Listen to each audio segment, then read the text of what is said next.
Hi hello ನಮಸ್ಕಾರ ಸ್ನೇಹಿತರೆ. ಗೌರಿ ಬಂದಾಯಿತು, ಕಾವೇರಿಗೆ ಕೇಡ್ಗಾಲ ಶುರುವಾಯಿತು. ಹಾಗಿದ್ರೆ ಗೌರಿಯ ಆಟಕ್ಕೆ ಇಲ್ಲಿ ಕಾವೇರಿ ಡಮಾರ್ ಅಂತಾರ. ಈ ಕಡೆ ಗೌರಿ ತನ್ನ ಆಟದಲ್ಲಿ ಗೆಲ್ತಾಳ. ಅವಳ ರಣತಂತ್ರ ಖಂಡಿತವಾಗ್ಲೂ ಯಶಸ್ವಿ ಆಗತ್ತಾ, ಏನಾಗತ್ತೆ ತಿಳ್ಕೊಬೇಕು ಅಂದರೆ ಈಗಲೇ ನಮ್ಮ ಈ ಚಾನಲ್ನ ಸಬ್ಸ್ಕ್ರೈಬ್ ಮಾಡಿ, ಹಾಗೆ ಈ ಒಂದು ವಿಡಿಯೋವನ್ನು ಪೂರ್ತಿಯಾಗಿ ನೋಡಿ.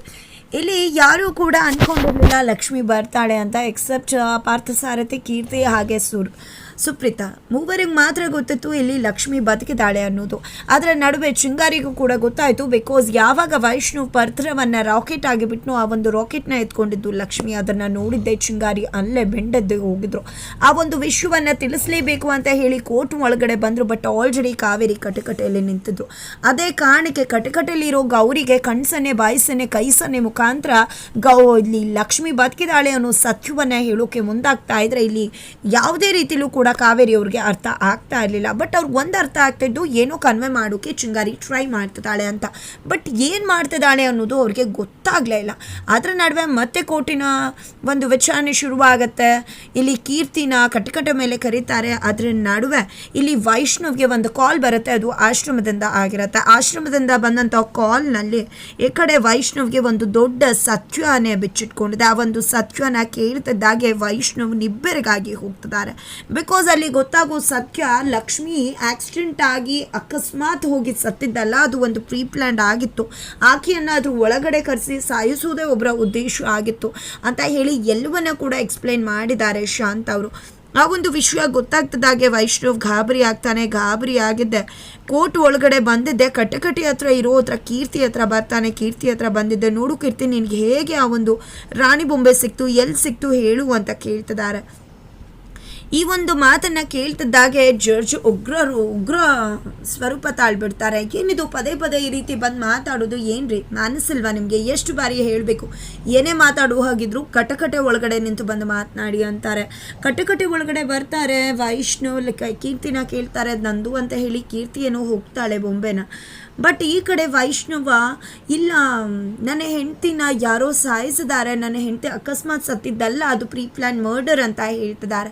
ಈ ಮಾತನ್ನು ಕೇಳಿ ಕಾವೇರಿ, ನನ್ನ ಕತೆ ಮುಗೀತು, ನನ್ನ ಮಗಂಗೆ ವಿಷಯ ಗೊತ್ತಾಯ್ತಲ್ಲ, ಹಾಗಿದ್ರೆ ಚಿಂಗಾರಿ ಹೇಳೋಕೆ ಬಂದಿದ್ದು ಇದೇ ಕತೆನ ಅಂತ ಅನ್ಕೋತಾ ಇದ್ದಾರೆ. ಎಲ್ರಿಗೂ ಕೂಡ ಶಾಕ್ ಆಗುತ್ತೆ, ಏನು ಮಾತಾಡ್ತಿದ್ದಾನೆ ವೈಷ್ಣವ್ ಅಂತ. ಬಟ್ ಜಡ್ಜ್ಗಂತೂ ಅರ್ಥನೇ ಆಗೋದಿಲ್ಲ ಏನು ಮಾತಾಡ್ತಿದ್ದಾರೆ ಅಂತ ಕೇಳ್ತಾರೆ ಸೌಧಾಮಿನಿಯವರು. ಅದಕ್ಕೆ ಈ ಕಡೆ ಸೌಧಾಮಿನಿಯವರು, ಅದು ಇವರ ಹೆಂಡತಿ ಮೊನ್ನೆ ತೀರು ಹೋಗ್ಬಿಟ್ರು.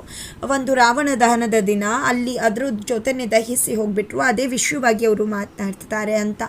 ನಂತರ ಈ ಕಡೆ ನನ್ನ ಹೆಂಡತಿನ ಯಾರೋ ಪ್ರೀ ಪ್ಲ್ಯಾನ್ಡ್ ಆಗಿ ಸಾಯಿಸಿರೋದು, ಯಾರಲ್ಲಿಗೆ ಪಟಾಕಿ ಹಾಕೋದಕ್ಕೆ ಬರಬೇಕಿತ್ತು ಅವರು ಡೆಲಿವರಿ ಮಾಡಿದೆ, ಅವ್ರನ್ನ ಆಕ್ಸಿಡೆಂಟ್ ಮಾಡಿಸಿ ಅದನ್ನು ತೊಗೊಂಡು ಬಂದು ಅವ್ರು ಹೇಗೆ ಬೇಕೋ ಹಾಗೆ ಮಾಡಿ ಲಕ್ಷ್ಮಿನ ಅಲ್ಲಿಗೆ ಬರುವ ಹಾಗೆ ಮಾಡಿ ಪ್ರೀ ಪ್ಲ್ಯಾನ್ ಮಾಡಿ ಮರ್ಡರ್ ಮಾಡಿದ್ದಾರೆ ಅಂತ ಹೇಳ್ತಿದ್ದಾರೆ. ಈ ಮಾತನ್ನು ಕೇಳಿದೆ ಚಿಂಗಾರಿ ಹೆದರ್ಕೋತಿದ್ದಾರೆ, ಮುಗೀತು ನನ್ನ ಕತೆ ಅಂತ ಹೇಳಿ. ಕಾವೇರಿ ಕೂಡ ಹೆದರ್ಕೋತಿದ್ದಾರೆ, ಮುಗೀತು ನನ್ನ ಕತೆ ಅಂತ ಹೇಳಿ. ಆದರೆ ಸೌಧಾಮಿನಿ ತುಂಬಾ ನಾಜೂಕಾಗಿ ಡೀಲ್ ಮಾಡ್ತಕ್ಕಂಥ ಲಾಯರ್. ಅದೇ ಕಾರಣಕ್ಕೆ ಅಲ್ಲೇ ಅಟ್ ಎ ಟೈಮ್ ತುಂಬಾ ಸ್ಪಾಂಟೇನಿಯಸ್ ಆಗಿ ಈ ಕಡೆ ವೈಷ್ಣವ್ನ ಒಂದು ಪ್ರಶ್ನೆಯನ್ನು ಕೇಳೋದ್ರ ಮುಖಾಂತರ ಕಾವೇರಿನ ಸೇವ್ ಮಾಡೋಕ್ಕೆ ಮುಂದಾಗ್ತಾರೆ. ನೋಡಿ ವೈಷ್ಣವ್ ಅವರೇ, ನೀವು ಈಗ ಒಂದು ಪ್ರಶ್ನೆನ ಕೇಳಿದಿರಿ, ಕೀರ್ತಿನ ರಾಣಿ ಬೊಂಬೆ ಹೇಗೆ ಸಿಕ್ತು, ಎಲ್ಲಿ ಸಿಕ್ತು ಅಂತ.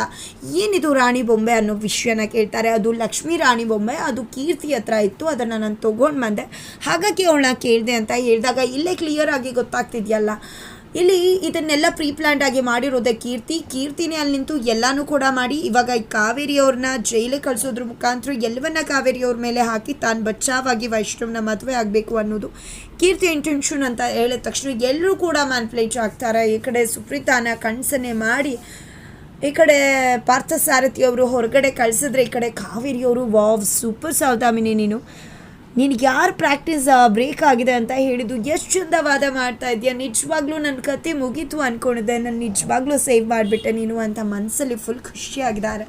ಈ ಕಡೆ ಕೃಷ್ಣಕಾಂತ್ ಅವರಂತೂ, ನನಗೆ ಮೊದಲೇ ಗೊತ್ತಿತ್ತು ಈ ಕೀರ್ತಿ ಇಂಥದ್ದೇ ಏನು ಮಾಡಿರ್ತಾಳೆ ಅಂತ, ನನ್ನ ಮನೆ ಸೊಸೆನೇ ಕತೆನೇ ಮುಗಿಸ್ಬಿಟ್ಟಿಯಾ ಪಾಪಿ ನೀನು ಮಾಡಿರೋ ಕರ್ಮನ ನನ್ನ ಹೆಂಡತಿ ಮೇಲೆ ಹಾಕಿ ಕಾವೇರಿನ ಜೈಲಿಗೆ ಕಳಿಸ್ಬೇಕು ಅಂತ ಪ್ಲ್ಯಾನ್ ಮಾಡ್ಕೊಂಡಿದ್ಯಾ ಅಂತ ಹೇಳ್ತಿದ್ದಾರೆ. ಈ ಕಡೆ ಕೀರ್ತಿ ನಾನು ಏನೂ ಮಾಡಿಲ್ಲ ಅಂತ ತುಂಬ ನ್ಯೂಸೆನ್ಸ್ ಆಗಿ ಹೇಳ್ತಿದ್ರೆ, ಆ ಕಡೆ ಕಾವೇರಿ ಕೂಡ ನನ್ನ ಸೊಸೆನ ಕೊಂದುಬಿಟ್ಯಾ ನೀನು ಅಂತ ಹೇಳ್ತಿದ್ದಾರೆ. ಈ ಕಡೆ ವೈಷ್ಣವ್ ಕೂಡ ಏನು ಹೇಳಬೇಕು ಅಂತ ಗೊತ್ತಾಗ್ತಿಲ್ಲ. ಸೌದಾಮಿನಿಯವರು ಒಂದು ಪ್ರಶ್ನೆ ಮಾಡ್ತಾರೆ, ಇವಾಗಲೂ ಕೂಡ ಕೀರ್ತಿ ಇನ್ನೋಸೆಂಟ್ ಅಂತಾನೆ ಹೇಳ್ತೀರಾ ನೀವು ಅಂತ ಹೇಳಿದಾಗ ಅದಕ್ಕೆ ಸ್ಟ್ಯಾಂಡ್ ಬೈ ಆಗ್ತೀರಾ ಅಂತ ಕೇಳ್ತಾರೆ.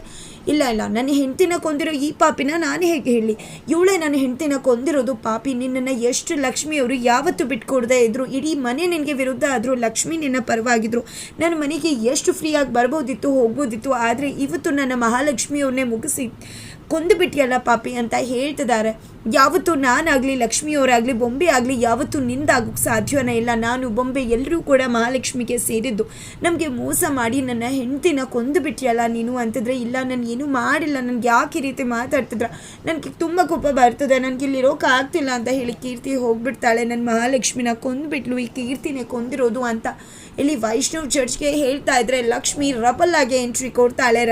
ಲಕ್ಷ್ಮಿಯ ರಬಲ್ಗೆ ಇಡೀ ಕೋರ್ಟ್ ಸ್ತಬ್ಧವಾಗಬೇಕಾಗಿದೆ. ಕಾವೇರಿ ನೆಟ್ಟಸರನ್ನ ಬಿಡೋದ್ರ ಜೊತೆಗೆ ಬಿಡ್ತಾ ಇದ್ರು ಇಷ್ಟೊತ್ತು ಸೇವ್ ಆದೆ ಅಂತ. ಆದರೆ ಇವಾಗ ಬೆವರಿಳಿಸೋಕ್ಕೆ ಸಿದ್ಧವಾಗಿ ಲಕ್ಷ್ಮಿ ಎಂಟ್ರಿ ಕೊಡ್ತಿದ್ದಾಗೆ ನಿಂತಲ್ಲೇ ಬೆವರ್ತಿದ್ದಾರೆ ಲಕ್ಷ್ಮಿ ಅಂತಲೇ ಹೇಳಬಹುದು. ಈ ಕಡೆ ಲಕ್ಷ್ಮಿ ಎಂಟ್ರಿಗೆ ಸೌದಾಮಿನಿ ಕೂಡ ಚುಪ್ಪಾಗ್ಬಿಟ್ಟಿದ್ದಾರೆ. ಎಲ್ಲರನ್ನ ಚುಪ್ ಮಾಡೋಕ್ಕೆ ಬಂದ ಲಕ್ಷ್ಮಿ ಈ ಕಡೆ ಕಾವೇರಿಯನ್ನು ಗಪ್ಚುಪ್ ಮಾಡಿ ಜೈಲಿಗೆ ಕಳಿಸ್ತಾರ ಅನ್ನೋದನ್ನೇ ಕಾದು ನೋಡಬೇಕಾಗಿದೆ. ಅದರ ನಡುವೆ ಲಕ್ಷ್ಮಿ ಬದುಕಿ ಬಂದದನ್ನು ನೋಡಿ ವೈಷ್ಣವ್ ಸಮೇತ ಇಡೀ ಮನೆ ಶಾಕ್ ಆಗುತ್ತೆ. ನಂತರ ಲಕ್ಷ್ಮಿ ಅವರೇ, ನೀವು ಸತ್ತಿಲ್ವಾ, ಬದುಕಿ ಬಂದಿದ್ದೀರಾ, ಹಾಗಿದ್ರೆ ಅವತ್ತು ನಡೆದಿಲ್ವಾ, ನೀವು ಅವತ್ತು ರಾವಣ ದಹನದ ಜೊತೆ ದಹನ ಆಗಲಿಲ್ವಾ ಅಂದಾಗ ಅಲ್ಲಿ ಆಗಬೇಕಾಗಿತ್ತು, ಆದರೆ ದೇವರು ಕಾಪಾಡ್ದ, ಕೆಟ್ಟದರ ದಹನ ಆಗಿದೆ ಅಂತ ಲಕ್ಷ್ಮಿ ಸೂಕ್ಷ್ಮವಾಗಿ ಹೇಳ್ತಾಳೆ. ಜೊತೆಗೆ ಲಕ್ಷ್ಮಿ ವೈಷ್ಣವ್ ಯಾವ ಸೀರೆನ ಅಲ್ಲಿಟ್ಟಿದ್ರು ಅದೇ ಸೀರೆನ ಉಟ್ಕೊಂಡು ಬಂದಿದ್ದಾರೆ. ಅದನ್ನು ಕೂಡ ವೈಷ್ಣವ್ ಅಬ್ಸರ್ವ್ ಮಾಡ್ತಾರೆ. ನನಗೆ ಎಷ್ಟು ಖುಷಿ ಆಗ್ತದೆ ಗೊತ್ತಾ, ನೀವು ಸತ್ತು ಹೋದ್ರಿ ಅಂತ ಅಂದ್ಕೊಂಡೆ, ನನಗೆ ನಂಬೋಕ್ಕಾಗಿರಲಿಲ್ಲ, ಆದರೆ ಮನೆಯವ್ರು ಎಲ್ಲರೂ ಕೂಡ ನೀವು ಸತ್ತಿದ್ದೀರಾ ಅಂತಲೇ ಬಿಂಬಿಸಿದ್ರು. ನಿಜವಾಗ್ಲೂ ನೀವು ಬದುಕಿದ್ರೆ ಅನ್ನೋದು ನೋಡಿ ನನಗೆ ಎಷ್ಟು ಖುಷಿ ಆಗ್ತದೆ ಗೊತ್ತಾ ಅಂತ ಕೋರ್ಟಲ್ಲೇ ಅಪ್ಕೂತಿದ್ದಾರೆ. ಈ ಕಡೆ ಗಂಗಕ್ಕ ಅಂತೂ ನಿಜವಾಗ್ಲೂ ಫಿಲಿಮ್ ಥರ ಆಗ್ತದೆ, ಲಕ್ಷ್ಮಕ್ಕ ನೀವು ಬದುಕು ಬಂದಿರೋದು ಎಷ್ಟು ಖುಷಿ ಆಗ್ತದೆ ಗೊತ್ತಾ ಅಂತ ಹೇಳ್ತಿದ್ರೆ ಈ ಕಡೆ ಕಾವೇರಿ ಬರ್ತಾರೆ. ನಿಜವಾಗ್ಲೂ ನನ್ನ ಪುಟ್ಟ ಒಂದು ಕೋರಿಕೆ ದೇವರನ್ನ ತಲುಪಿದೆ ಅಂತ ಅನಿಸುತ್ತೆ.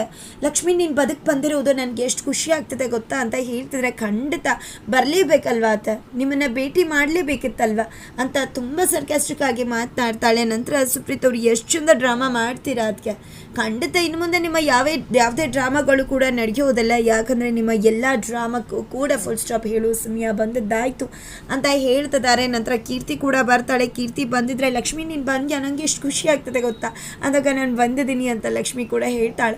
ಇವ್ರು ಯಾರೂ ಕೂಡ ಸರಿ ಇಲ್ಲ, ಬಾಲಕ್ಷ್ಮಿ ನಾವಿಲ್ಲಿಂದ ಹೋಗೋಣ ಅಂತ ಒಂದು ಮಗು ಮಾತನಾಡ್ತಾಳೆ ಕೀರ್ತಿ ಯಾವತ್ತೂ ಕೂಡ ಬೋಲ್ಡ್ ಆ್ಯಂಡ್ ಬ್ಯೂಟಿಫುಲ್, ಎಷ್ಟು ಇನ್ನೋಸೆಂಟ್ ಆಗಿ ನಡ್ಕೊಳ್ಳೋಳೆ ಅಲ್ಲ. ಇದನ್ನು ನೋಡಿದ್ದೆ ವೈಷ್ಣವ್ ಎಲ್ರಿಗೂ ಶಾಕ್ ಆಗುತ್ತೆ, ಬಟ್ ಅದನ್ನು ಮ್ಯಾನೇಜ್ ಮಾಡಬೇಕಾಗಿದೆ. ಬಿಕಾಸ್ ಇಲ್ಲ ಅಂದರೆ ಕಾವೇರಿಗೆ ಶಿಕ್ಷೆ ಅನ್ನೋದು ತಪ್ಪಿ ಹೋಗುತ್ತೆ. ಇನ್ನೋಸೆಂಟ್ ಮಾನಸಿಕವಾಗಿ ದುರ್ಬಲಳು ಆಗಿಬಿಟ್ರೆ ಕೀರ್ತಿ ಕೇಸ್ ನಿಲ್ಲೋದಿಲ್ಲ. ಅದೇ ಕಾರಣಕ್ಕೋಸ್ಕರ ಇಲ್ಲಿ ಬ್ಯಾಲೆನ್ಸ್ಡ್ ಮಾಡಬೇಕಾಗಿದೆ. ಅಲ್ಲಿ ಬಂದಿರೋದು ಕೀರ್ತಿನೇ ಇದ್ರೂ ಇರಬಹುದು ಅಥವಾ ಇಲ್ಲದೆ ಕೂಡ ಇರಬಹುದು, ಅದೇ ರೂಪದ ಇನ್ನೊಂದು ಹುಡುಗಿ ಕೂಡ ಆಗಿರೋ ಚಾನ್ಸಸ್ ಕೂಡ ಇದೆ.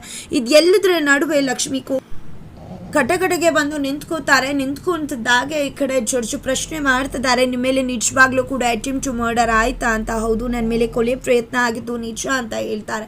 ಯಾರು ಮಾಡಿದ್ದು ಅಂತ ಹೇಳ್ಬಹುದಾ ಅಂದಾಗ, ಖಂಡಿತವಾಗ್ಲೂ ನನಗೆ ಮೇಲೆ ಅಟ್ಯಾಕ್ ಮಾಡಿದ್ದು ಅಂತ ಹೇಳ್ತಿದ್ರೆ, ಹೇಳಿ ಮಹಾಲಕ್ಷ್ಮಿ ಅವರೇ ಯಾರು ನಿಮ್ಮನ್ನು ಸಾಯಿಸೋದಕ್ಕೆ ಮುಂದಾಗಿದ್ದು ಅಂತ ವೈಷ್ಣವ್ ಅಲ್ಲಿಂದನೇ ಕೂಗ್ತಾ ಇದ್ರೆ ಈ ಕಡೆ ಕಾವೇರಿ ನಿಂತಲ್ಲೇ ಹೋಗ್ತಿದ್ದಾರೆ. ಈ ಲಕ್ಷ್ಮಿ ನನ್ನನ್ನು ಬಿಡೋ ಮಾತೇ ಇಲ್ಲ, ಖಂಡಿತ ನನ್ನನ್ನು ರುಬ್ಬಿ ಹಾಕಿಬಿಡ್ತಾಳೆ ಅಂತ ಹೇಳಿ ಈ ಕಡೆ ನನ್ನ ಮೇಲೆ ಅಟ್ಯಾಕ್ ಟ್ರೈ ಮಾಡಿದ್ದು ಸಾಯಿಸೋಕೆ ಕೀರ್ತಿ ಅಲ್ಲ ಅಂತ ಹೇಳಿ ಅದನ್ನು ಮಾಡಿದ್ದು ಕಾವೇರಿ ಅಂತ ಹೇಳಿ ತನ್ನ ಅತ್ತೆ ಕಡೆ ಬೊಟ್ಟು ಮಾಡಿ ತೋರಿಸ್ತಿದ್ದಾಳೆ. ಈ ಕಡೆ ಎಲ್ಲರೂ ಕೂಡ ಶಾಕ್, ವೈಷ್ಣವ್ ಅಂತೂ ಫುಲ್ ಶಾಕ್. ಫೈನಲಿ ಕಾವೇರಿಯನ್ನು ರುಬ್ಬಿ ಈ ಕಡೆ ಲಕ್ಷ್ಮಿ ಸಾಕ್ಷಿ ಸಮೇತ ಕಾವೇರಿ ನನ್ನ ಮೇಲೆ ಅಟ್ಯಾಕ್ ಮಾಡಿಸಿದ್ದು ಅಂತ ಹೇಳೋದ್ರ ಮುಖಾಂತರ ಆ ದಿನದ ಕರಾಳ ರಾತ್ರಿಯ ರಾವಣ ದಹನದ ಸತ್ಯವನ್ನು ಬಿಚ್ಚಿಡ್ತಿದ್ದಾಳ. ರಾವಣ ದಹನದ ರಹಸ್ಯವನ್ನು ಸ್ಫೋಟಿಸೋದ್ರ ಮುಖಾಂತರ ಕಾವೇರಿನ ಸಾಕ್ಷಿ ಸಮೇತ ಹಿಡಿದಾಕೋಕೆ ಮುಂದಾಗ್ತಿದ್ದಾಳೆ ಲಕ್ಷ್ಮಿ. ಹಾಗಿದ್ರೆ ಕಾವೇರಿ ವಿರುದ್ಧ ಸಾಲಿಡ್ ಪ್ರೂಫ್ ಸಿಕ್ಕಿ ಇಲ್ಲಿ ಕಾವೇರಿ ಜೈಲಿಗೆ ಹೋಗೋದು ಖಂಡಿತ ಸಾಧ್ಯತೆ ಇದೆ. ಆಗಿದ್ರೆ ಏನಾಗುತ್ತೆ ಮುಂದಿನ ವಿಡಿಯೋದಲ್ಲಿ ನೋಡಿ.